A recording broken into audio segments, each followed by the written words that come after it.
Jeg er ved at være ved vejs ende med kroppen på min Novice Cardigan Mohair Edition fra Petit Knit. Jeg mangler faktisk bare at lukke masker af her i min ribkant. Og det findes der rigtig, rigtig mange metoder til.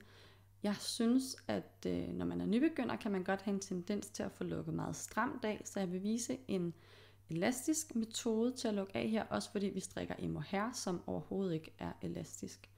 Det her det er den nemmeste metode, jeg kender. Jeg har også videoer med lidt sværere metoder, som giver et andet look, og dem linker jeg til. Men hvis du er helt nybegynder, så synes jeg, at du skal give dig i kast med denne her metode. Men det vi skal, det er, at vi skal strikke maskerne, som det de er. Så den første maske på pinden her, det er en ret maske. Den strikker jeg ret. Og så har jeg den næste her, der er en vrang. Den strikker jeg vrang. Så nu har jeg 2 masker på min højre pind. Der sætter jeg venstre pind ind i begge masker, sådan der, og trækker garnet igennem, ligesom når man strikker ret.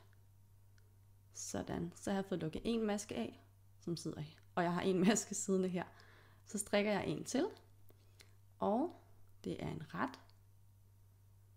Sådan der. Jeg sætter igen venstre pind ind i begge masker, og trækker garnet igennem, ligesom hvis man strikker en ret. Sådan der. Så har jeg en vrang. Og venstre pind igennem begge masker, som jeg strikker ret. Sådan der. En ret.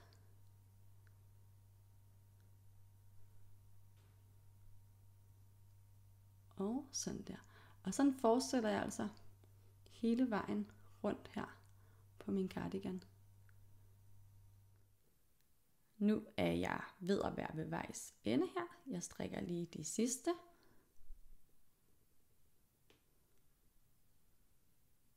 Sådan der, og den sidste er en vrang.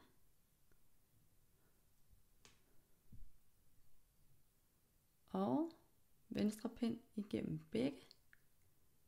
Og sådan der. Så har jeg en maske tilbage her. Jeg hiver den lige lidt ud. Og så bryder jeg garnet. Og så trækker jeg den bare hele vejen igennem her. Sådan der. Så er der lukket af, og jeg kan hæfte enden på den her. Hvis vi lige kigger lidt på den her aflukningskant, jeg har lavet, så ser den faktisk lidt for stor ud. Den flaner sådan en lille smule.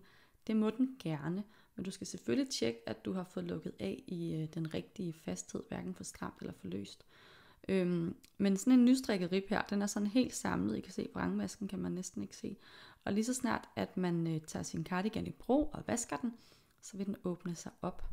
Så prøv at lægge din cardigan fladt og lad ribben sådan følge cardiganen, når du lægger den, og så se, at din aflukning har den rette fasthed. Jeg tror, den her den bliver helt perfekt.